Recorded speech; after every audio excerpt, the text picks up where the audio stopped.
In the remote corners of an ancient land where the maps ended and the wilds began, there existed a village known by very few. Shrouded perpetually in a thick, silvery mist, it lay hidden from the prying eyes of the world. This village, untouched by time, was a secret kept by the mist, a secret known as the Silver Veil. The legend of the Silver Veil was whispered in hushed tones across distant taverns and among superstitious travelers.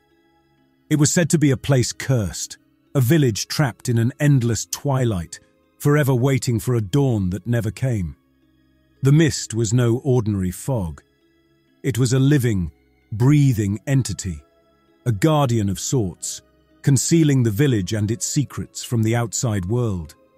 On a particularly stormy night, in a tavern far removed from civilization, the legend found its way to the ears of a young, intrepid man named Eric. Amidst the raucous laughter and clinking of mugs, a grizzled traveler, his face weathered by the elements, leaned across the table towards Eric. "Have you heard of the Silver Veil?" he asked, his voice a gravelly whisper, barely audible over the din. Eric, with the skepticism of youth, laughed lightly. "A tale for children, to scare them from straying too far from home." The traveller, undeterred, continued, "It's real, lad, and it's not just a mist. Something dark, something ancient dwells within. They say those who enter never return the same." Eric's laughter faded, replaced by a spark of curiosity in his eyes. The idea of an undiscovered place, hidden by such an enigmatic phenomenon, was irresistible to his adventurous spirit. In the days that followed, the story of the Silver Veil haunted Eric's thoughts. He found himself poring over old maps and obscure texts, piecing together the fragments of tales told in hushed tones. Determined to uncover the truth, Eric prepared for his journey into the unknown. The journey was long and arduous, taking Eric through uncharted forests and over treacherous mountains. As he ventured closer to where the village was rumoured to be, a palpable change in the air greeted him. A chill, not of the cold but of the uncanny, crept over him as he stepped into the realm of the Silver Veil. The mist enveloped him, a dense fog that seemed to swallow sound and light. It moved around him like a living thing, parting just enough to allow him passage. As Eric walked through the mist, the world around him faded away, and for a moment, he felt as if he was walking through a dream. The morning sun struggled to penetrate the dense canopy of the forest as Eric continued his journey towards the heart of the mist-enshrouded village. The air grew colder, the atmosphere heavier, as if the very earth itself was holding its breath. The Silver Veil, a shimmering curtain of fog, loomed ahead, marking the boundary of the hidden village. With each step, Eric felt a growing sense of unease, yet his determination did not waver. He had travelled too far, driven by the allure of uncovering a truth that had remained shrouded for generations. As he crossed the threshold of the Silver Veil, a sudden silence enveloped him, the kind of silence that presses against the ears, thick and oppressive. The village that emerged from the mist was a tableau of forgotten times. The buildings, ancient and weathered, were constructed in a style that spoke of centuries past. The cobblestone paths, uneven and overgrown with moss, wound through the village like the remnants of a long-forgotten dream. Eric's footsteps echoed through the deserted streets, drawing curious gazes from behind half-closed shutters. The villagers, hidden within their homes, watched the outsider with a mixture of fear and intrigue. It was clear that visitors were a rarity in this secluded place. As Eric ventured deeper, the mist seemed to retreat, curling back to reveal more of the village's secrets. The air was thick with the scent of damp earth and wood smoke, and every so often, a faint whisper of conversation or the clatter of a household chore would drift through the air, only to be quickly hushed. An elderly woman, her hair a silvery cascade that mirrored the mist, stepped out from one of the houses. She leaned heavily on a gnarled walking stick, her eyes piercing through the fog with a clarity that belied her years. This was Martha, and her gaze upon Eric was both wary and resigned. "Who are you?" she asked, her voice a raspy echo of a time long gone. Eric met her gaze, his own resolve shining through. "My name is Eric. I've come to learn about the Silver Veil, to understand the truth behind this cursed village." Martha's expression shifted, a myriad of emotions flickering across her weathered features. "Cursed, yes," she murmured, more to herself than to him. "You should not have come here, young man. This place, it's not kind to strangers." Eric took a step closer, his curiosity piqued by her words. "I need to know," he insisted, "about the mist, the villagers, everything. Why is this place hidden from the world?" Martha regarded him for a long moment, her eyes reflecting a deep, unspoken sorrow. Finally, she nodded slowly. "Very well," she conceded. "But the truth is not a light burden to bear. Follow me." With that, Martha turned, leading Eric deeper into the village, towards the gathering of elders who held the keys to the village's enigmatic past. The air around them seemed to thrum with anticipation, as if the village itself was awakening from a long slumber, ready to reveal its secrets to those brave enough to seek them. Martha led Eric through the winding, mist-laden streets of the village to a large, ancient building that stood solemnly at its center. It was an old hall, its wood darkened by time and elements, adorned with carvings that spoke of a history long forgotten. The air around it felt heavier, charged with an unspoken gravity. As they entered, the interior revealed itself to be a large gathering room, where a group of elders sat around an old round table. Their faces were etched with lines of age, and their eyes held the weight of untold stories. They looked up as Martha and Eric approached, their expressions a mix of curiosity and apprehension. "This is Eric," Martha introduced. "He seeks to know about the pact." The elders exchanged glances, a silent conversation passing between them. The eldest among them, a man with a stoic face and sharp eyes named Thomas, nodded gravely. He gestured for Eric to sit, and as he did, an air of solemnity settled over the room. "You've come seeking answers about the Silver Veil," Thomas began, his voice deep and resonant. "What you are about to hear has been a burden carried by our village for generations." Eric leaned forward, his attention rapt. "I'm ready to hear it," he said, a mix of eagerness and apprehension in his voice. Thomas sighed, a sound of weariness and regret. "Long ago, our village was much like any other, but we faced hardships, famine, disease, and the threat of war. In our desperation, we sought help from a source we did not fully understand." He paused, collecting his thoughts. "A spirit powerful and ancient came to us. It offered us protection, prosperity, a shield from the outside world's troubles. In return, it asked for a bond, a pact." "A pact?" Eric echoed, his brow furrowed. "Yes," Thomas continued, "a pact of soul and spirit. We agreed, blinded by our immediate needs. The spirit, Arathos it called itself, became our guardian, and the Silver Veil was its manifestation, hiding us from the world." "But such a pact came at a price," another elder, a woman with keen eyes named Eleanor, interjected. "The spirit did not just protect us, it claimed us. We became tethered to this village, to the Veil. We could no longer leave, nor could we age or die as normal folk. We became prisoners in our own home." The room fell silent, the weight of their words hanging in the air. Eric felt a chill run down his spine, the reality of what he heard sinking in. "Our freedom, young man," Thomas said, his eyes meeting Eric's, "was the price we paid, a price we continue to pay." Eric sat back, his mind racing. He had come seeking a legend, a story. Instead, he found a tragedy, a tale of desperation and a pact that bound not just a village, but its very souls. "Why haven't you broken this pact?" Eric asked, his voice a whisper. "We've tried," Martha said, her voice tinged with sorrow.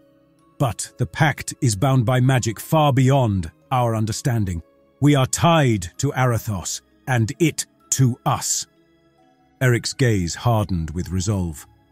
"Then let's find a way," he said determinedly. A way to break this curse and free your village." The elders looked at each other, a flicker of hope igniting in their eyes for the first time in many years. Maybe, just maybe, this outsider held the key to their salvation. Eric, fueled by the revelation of the village's plight, was determined to delve deeper into the mystery surrounding the pact with Arathos. Guided by Martha, he was led to a secluded part of the village where an old, ivy-covered building stood. This was the village library, a repository of knowledge and history that had been undisturbed for years. As they entered, the musty scent of old books and parchment filled the air.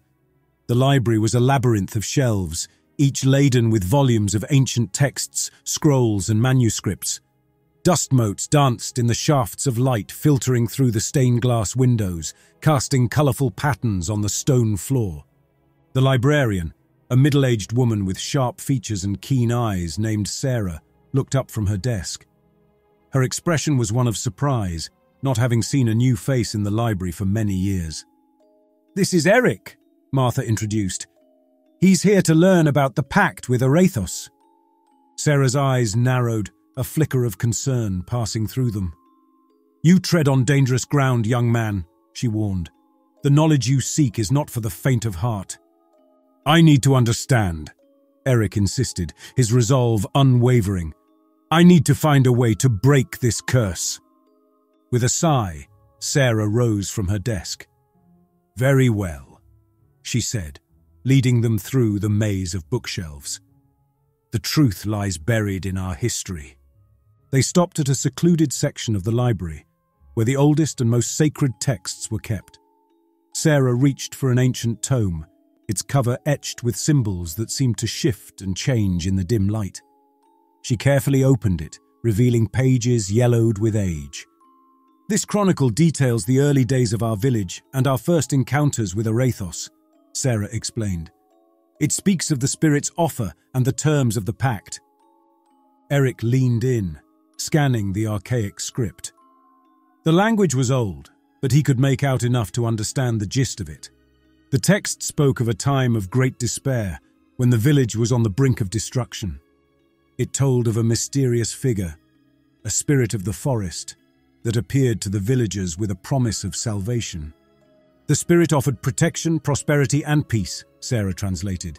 In return, it asked for a bond with the village, a merging of souls and essence. "But there's more," she continued, turning the page to a passage marked with a dark ink. "The pact was sealed with a ritual that bound not just the villagers, but the land itself to Arathos. The silver veil was the physical manifestation of this bond." Eric's eyes widened as he absorbed the information. The pact was more than just a simple agreement. It was a deep, magical connection that intertwined the fate of the villagers with the spirit. "And here," Sarah pointed to a faded illustration, "is Arathos. As described by the elders, it was neither human nor beast, but something otherworldly. The image depicted a shadowy figure, its form both elegant and terrifying. It was surrounded by a halo of mist, with eyes that seemed to pierce through the parchment. "There might be a way to break this bond," Eric mused, his mind racing. "There has to be." Sarah looked at him, a mix of admiration and skepticism in her eyes. "Perhaps," she said, "but the cost could be greater than you know. This pact is ancient and powerful. Breaking it could have unforeseen consequences." Eric nodded, his determination unwavering. "I have to try," he said.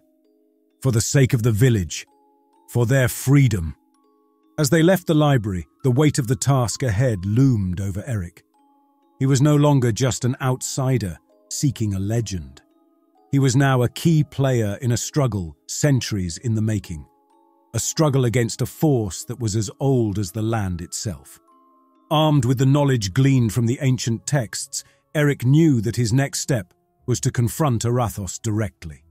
The night had fallen, casting the village in a blanket of darkness, making the ever-present mist seem more ominous. Guided by the descriptions from the elders and the cryptic hints in the texts, Eric ventured towards the heart of the forest that bordered the village.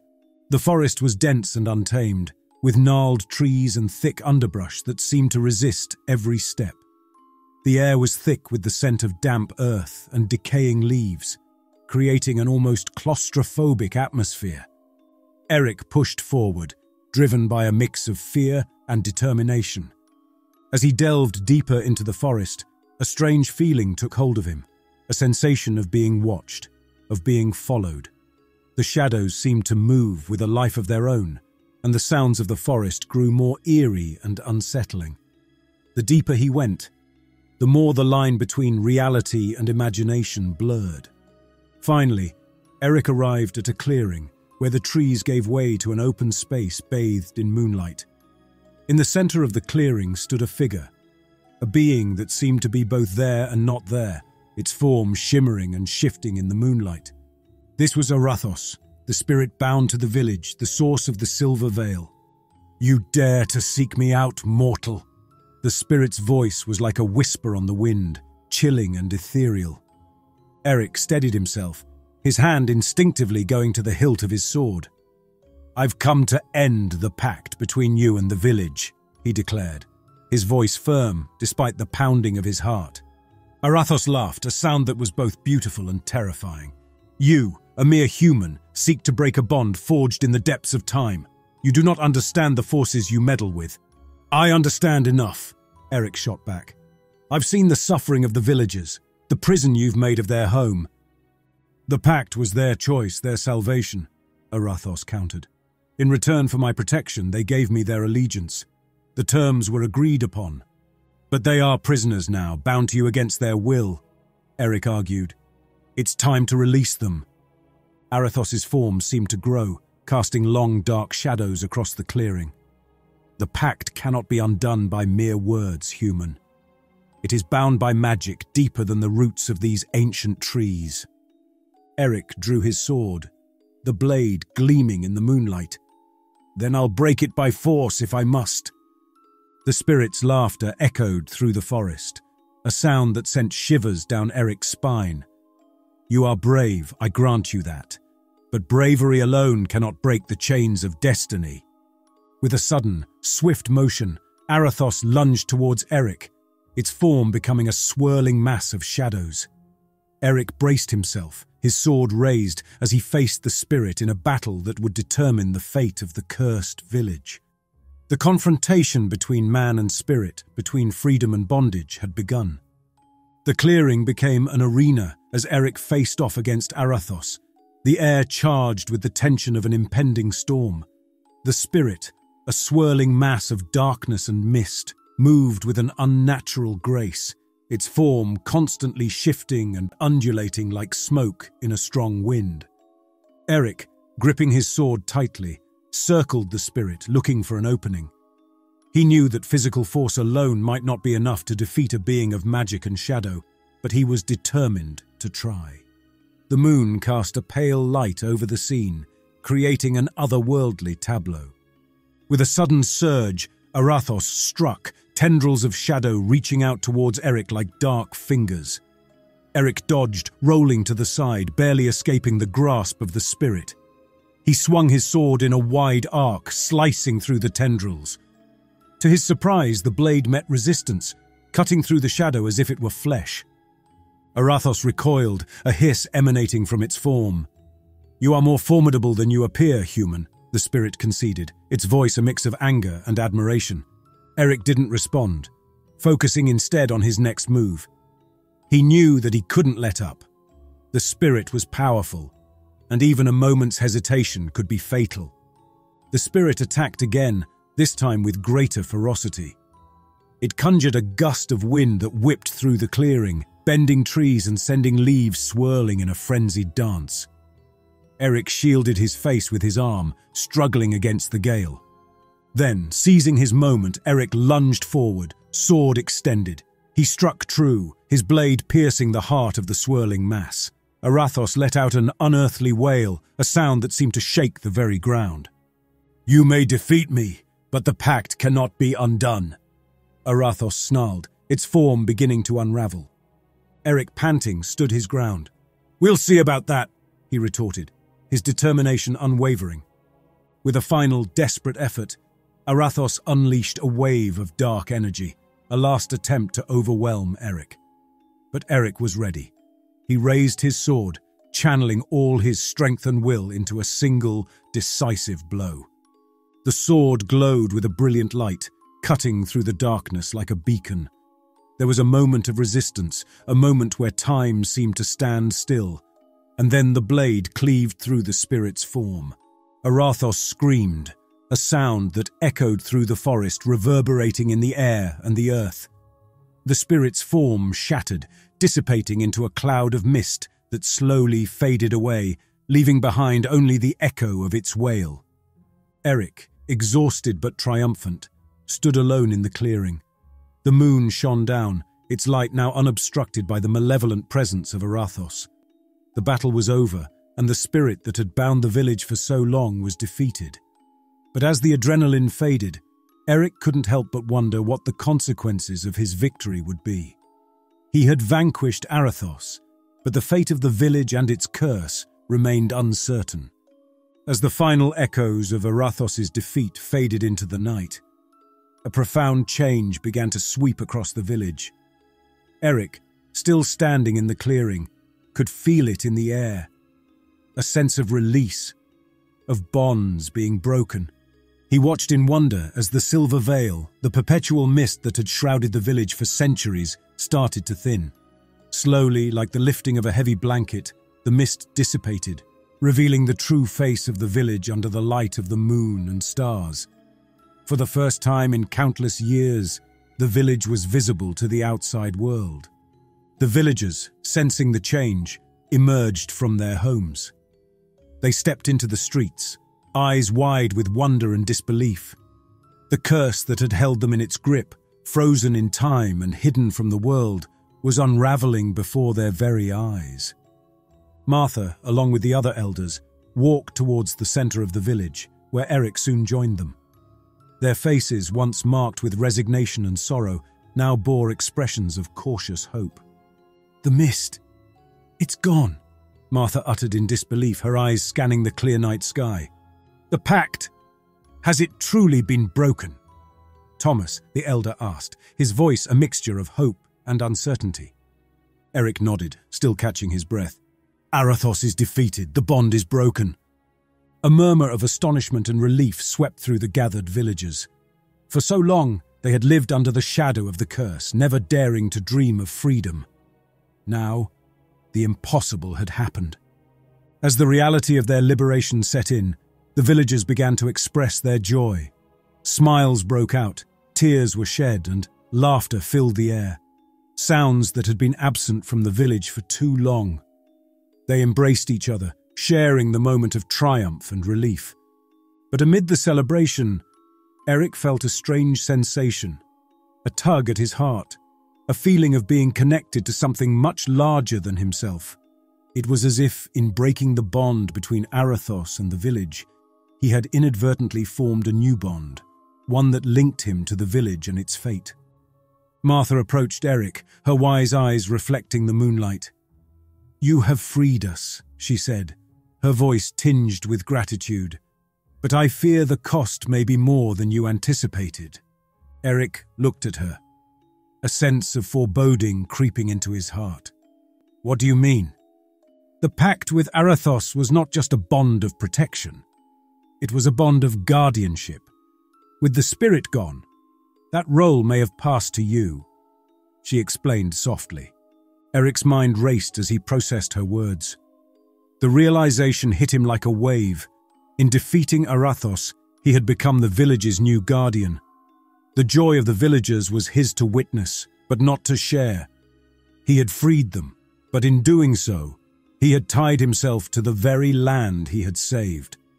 The night, filled with the sounds of a village reborn, also carried a bittersweet undertone. Freedom had come, but the story was far from over. For Eric, a new chapter was just beginning. The chapter of the guardian of the village, once hidden beneath the silver veil. In the days following the lifting of the curse, the village experienced a renaissance of sorts.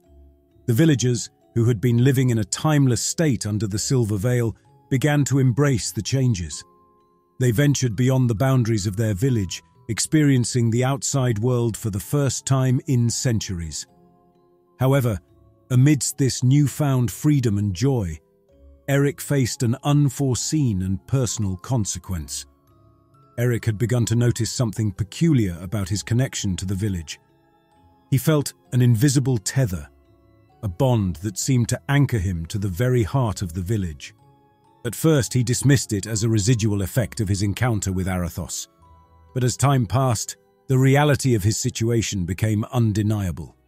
One morning, as he attempted to leave the village to explore the surrounding lands, he felt an overwhelming force pulling him back. It was as if an unseen hand was firmly guiding him away from the borders, back to the center of the village. Confused and concerned, Eric sought out Martha and the elders. Gathered once again in the elders' hall, Eric explained his predicament. "I can't leave the village. Something is keeping me here, bound to this place." The elders exchanged worried glances, and Martha stepped forward, her expression grave. "We feared this might happen," she began. "The pact with Arathos was not just a bond of protection, but also a bond of guardianship. When you defeated Arathos, you might have inherited its role." Eric's heart sank at her words. "So I'm trapped here, just like you were." "It seems so," Thomas the Elder confirmed solemnly. "Arathos was bound to the village, its guardian as much as its jailer. By breaking the pact, you freed us but took its place. The village needed a guardian, and you have become that guardian." The weight of his sacrifice began to dawn on Eric. In his quest to free the villagers, he had inadvertently bound himself to their fate. He had become the new custodian of the village, a role he neither sought nor desired. "But there must be a way to break this new bond," Eric said, a note of desperation in his voice. "I can't spend my life trapped here." Martha placed a comforting hand on his shoulder. "If there is a way, we will help you find it. You have given us our freedom. It's only right that we help you regain yours." The villagers, grateful to Eric for lifting the curse, rallied around him. They scoured the ancient texts, consulted with wise women and men who had once shunned the village, and sought out any knowledge that might help break Eric's bond. However, as days turned into weeks, no solution was found. Eric, despite being celebrated as a hero, felt the growing weight of his unintended confinement. He watched as the villagers he had freed lived their lives, exploring the world beyond the mist, while he remained tethered to the village, a guardian bound by an invisible chain. This unforeseen consequence of his heroic act was a bitter pill to swallow. Eric had set out to be a liberator, only to become a prisoner in another form. The irony of his situation was not lost on him, and it filled him with a sense of melancholy. But within that melancholy, there was also a glimmer of determination. Eric had faced impossible odds before, and he resolved to do so again. The search for his own liberation had just begun. In the wake of the revelation that he had become the village's new guardian, Eric grappled with the reality of his unexpected role. The freedom he had fought so valiantly to restore for the villagers had become an elusive dream for himself. Bound to the village by an unseen force, he found himself standing at the crossroads of acceptance and resistance. The villagers, once bound by the same invisible chains, now approached Eric with a mix of reverence and sympathy. They offered him food, company, and support, acknowledging the sacrifice he had unwittingly made for their liberation. Martha, in particular, became a source of comfort and wisdom, sharing her insights and experiences from the years under the silver veil. "You have become our guardian, Eric," Martha said one evening as they walked through the village, now vibrant with life and activity. "It's a role that comes with great responsibility, but also with great honor." Eric listened, his expression a blend of resignation and resolve. "I never intended to take Arathos' place. My goal was to free you, not to exchange one prison for another." Martha nodded understandingly. "Fate has a strange way of twisting our paths. But remember, being a guardian doesn't mean you are alone. We are here with you, and together, we will find a way to break this new bond." Eric spent his days learning the intricacies of his role as the Guardian. He found he had a heightened connection to the land and the people. He could sense when something was amiss, feel the ebb and flow of the village's life force. It was a connection that was both powerful and overwhelming. The villagers, for their part, did not let Eric's sacrifice go unacknowledged. They held a ceremony in his honor, celebrating him as the hero who lifted the curse and as the new protector of their home. Songs were sung, stories were told, and Eric was at the heart of it all, a reluctant hero thrust into a role he never sought. Yet, amidst the celebrations, Eric's mind was always working, always searching for a way to break his bond to the village. He delved into the ancient texts with Sarah, the librarian, who had become a close ally in his quest for freedom. They pored over scrolls and books, seeking any clue that might lead to a solution. As weeks turned into months, Eric began to embrace his role as the Guardian. He helped the villagers with their daily lives, offering guidance and assistance. He became a mentor to the children, sharing stories of the outside world and teaching them about life beyond the village. But the desire for his own freedom never waned. Each night, as he lay in his modest dwelling, he would look out at the starlit sky and dream of the world beyond the village.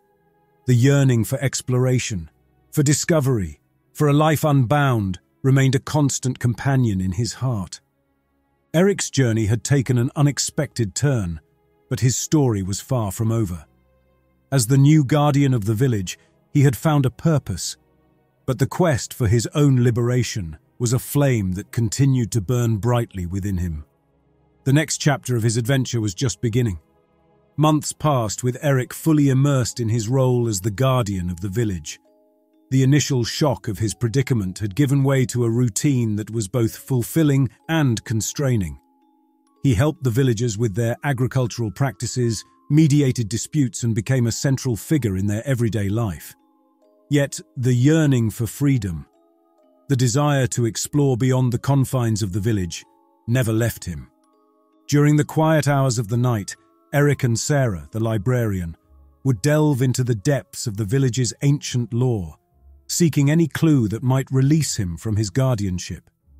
The library, with its musty smell of old books and the soft glow of candlelight, became their sanctuary of research and hope. Sarah had proven to be an invaluable ally in this quest. Her knowledge of the ancient texts and her keen insight often led them to explore theories and rituals long forgotten. Together, they pored over every scroll and manuscript that held even the slightest reference to ancient bonds and curses. One evening, as a storm raged outside, providing a dramatic backdrop to their search, Sarah stumbled upon a lead in a tattered old tome. "Eric, listen to this," she said, her voice trembling with excitement. "It speaks of a ritual, one that can sever ties with the land, but it's vague on the details." Eric leaned over the book, his eyes scanning the faded text. The ritual involved a series of steps that were complex and fraught with warnings of danger. It required a deep understanding of ancient magic, a precise alignment of natural elements, and, most crucially, a great personal sacrifice. "The ritual speaks of a sacrifice, but what kind?" Eric pondered aloud, a sense of unease creeping into his voice. Sarah looked up at him, her eyes filled with concern. "I'm not sure, but every indication points to it being something of immense personal value. The greater the sacrifice, the more powerful the ritual." Eric felt a chill run down his spine. The thought of sacrificing something dear to him was daunting, yet the prospect of regaining his freedom was too compelling to ignore. Over the following weeks, they prepared for the ritual with meticulous care. They gathered rare herbs from the deepest parts of the forest, sourced precious stones from the village's old mine, and waited for the night of the full moon, which the text specified as crucial for the ritual's success. The villagers, aware of Eric's efforts, offered their support in quiet, respectful ways. They understood his desire to be free, for they too had once longed for the same. Finally, the night of the full moon arrived. The village was eerily quiet, with only the sound of the leaves rustling in the gentle night breeze. In a clearing at the edge of the village, Eric and Sarah set up the ritual space. A circle of stones marked the boundary, and within it, they placed the herbs and crystals in a precise pattern. As they began the ritual, chanting the ancient words and following the elaborate steps, the air around them seemed to thicken. The stones glowed faintly, and a wind picked up, swirling around the clearing. Eric felt a connection to the land intensifying, as if the village itself was responding to the ritual. But as the ritual reached its climax, Eric's heart began to pound with apprehension. What sacrifice would be required of him, and would he be willing to make it? The answers to these questions lay shrouded in the unfolding night as the ritual drew to its critical moment.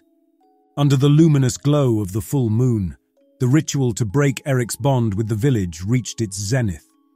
The air crackled with a palpable energy, the kind that raised the hairs on the back of one's neck.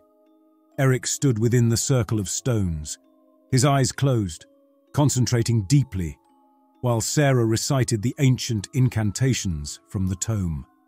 The ground beneath them seemed to hum, responding to the ritual's power. The herbs and crystals arranged meticulously in the circle began to emit a faint, otherworldly light, casting eerie shadows on the faces of Eric and Sarah. Eric could feel the bond that tied him to the village. It was like a tangible thread woven into his very being. As Sarah continued the chant, the thread seemed to pulse and tighten, as if resisting the forces being invoked to sever it. Sarah's voice grew louder, more commanding. The words of the ancient language filled the air, blending with the natural sounds of the night. The wind whipped around them, creating a vortex of energy that centered on Eric. Then came the moment for the sacrifice. The tome had been clear on this. The ritual required something of immense personal value to be given up, a testament to the caster's willingness and determination. Eric's mind raced.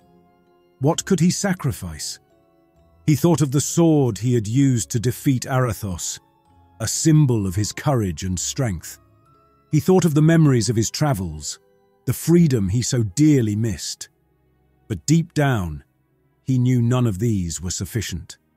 Sarah, sensing his hesitation, paused in her recitation. "Eric," she said, her voice steady yet filled with concern, "the sacrifice must be something truly valuable to you." Eric's eyes opened, and he looked at Sarah. In that moment, he understood the true nature of the sacrifice. It wasn't a physical object or a memory. It was something far more significant. He took a deep breath, and with a voice filled with resolve and a tinge of sorrow, he spoke. "I sacrifice my dreams of exploration, the freedom I've longed for, my desire to see the world beyond this village. I give up these dreams for the greater good." As he uttered these words, a surge of energy rippled through the clearing. The light from the herbs and crystals intensified, enveloping Eric in a brilliant glow. The wind howled, and the bond that tied Eric to the village manifested visibly, a shimmering thread that connected him to the very heart of the land. Then, with a sudden release that felt like a physical blow, the thread snapped. The light exploded in a blinding flash, and the energy vortex collapsed, leaving the clearing in sudden, profound silence. Eric staggered, feeling an immense weight lift from his shoulders. His connection to the village, the invisible chains that bound him, were gone. He was free. Sarah rushed to his side, helping him steady himself. "Did it work?" she asked, her eyes wide with hope and concern. Eric looked around, feeling a sense of disconnection from the village for the first time. He nodded, a slow smile spreading across his face. "It worked. I'm free." The villagers, who had gathered at a distance to witness the ritual, erupted into cheers. They had come to respect and care for Eric, and seeing him regain his freedom was a joyous moment. But the joy was bittersweet. Eric's sacrifice of his dreams meant that, while he was free from the bond, the very thing he longed for, the adventure and exploration of the world beyond, was something he had given up. He had gained his freedom, but at the cost of his deepest desires. As the villagers celebrated, Eric stood there, a mix of relief and melancholy in his heart. He had achieved what he set out to do, but the future he had envisioned for himself was now a path he could no longer pursue. The ritual was complete, but its outcome was a reminder that freedom often comes at a price. In the aftermath of the ritual, the village was abuzz with a sense of wonder and relief. Eric, once bound to the land as its guardian, now walked among the villagers as one of their own, yet distinct in his sacrifice. The breaking of his bond had been a momentous event, marked not only by the magic of the ritual, but also by the depth of his sacrifice. As the initial euphoria settled, Eric began to feel the full impact of his choice. He had regained his freedom, but at the cost of his deepest yearning, to explore the world beyond the village. This realization cast a shadow over his newfound liberty, tinging it with a sense of loss and resignation. Sarah, who had been a constant companion and support, noticed the change in Eric. One evening, as they walked through the village, now alive with the sounds of evening activities, she broached the subject. "You did it, Eric. You're free," she said, her voice gentle. "But you seem distant, burdened." Eric looked at her, a wistful expression in his eyes. "I am free, Sarah, but the freedom feels hollow. I sacrificed my dreams, my desire for exploration. What is freedom if not the ability to pursue one's dreams?" Sarah nodded, understanding his conflict. "You made a selfless choice, Eric. You chose the well-being of the village over your own desires. That is the mark of true bravery and sacrifice." Eric smiled faintly, appreciating her words. "Maybe, but I wonder if there was another way, a path that didn't require such a sacrifice." As they continued their walk, they came across a group of children playing. One of them, a young boy named Thomas, ran up to Eric, his eyes shining with admiration. "You're a hero, Eric!" Eric knelt to be at eye level with the boy. "I did what needed to be done, Thomas. But remember, sometimes being a hero means making tough choices." Thomas looked at him, his young face serious. "I want to be like you when I grow up, brave and strong." Eric ruffled the boy's hair, a smile breaking through his somber mood. "Then be ready to face challenges and make hard decisions. And always, always follow your heart." As the evening wore on, Eric found himself at the village's edge, looking out at the world beyond. The open roads, the distant hills, and the starry sky called to him. But he knew his journey would not take him there.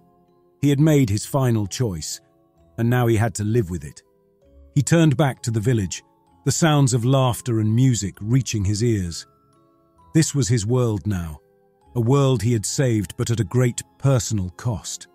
Eric realized that his story was not about the adventures he would have, but about the lives he had touched and changed, including his own. The final choice had been made, but Eric's journey was far from over. It had merely taken a different path, one filled with different kinds of adventures and discoveries, those of the heart and soul, within the bounds of the village he had freed.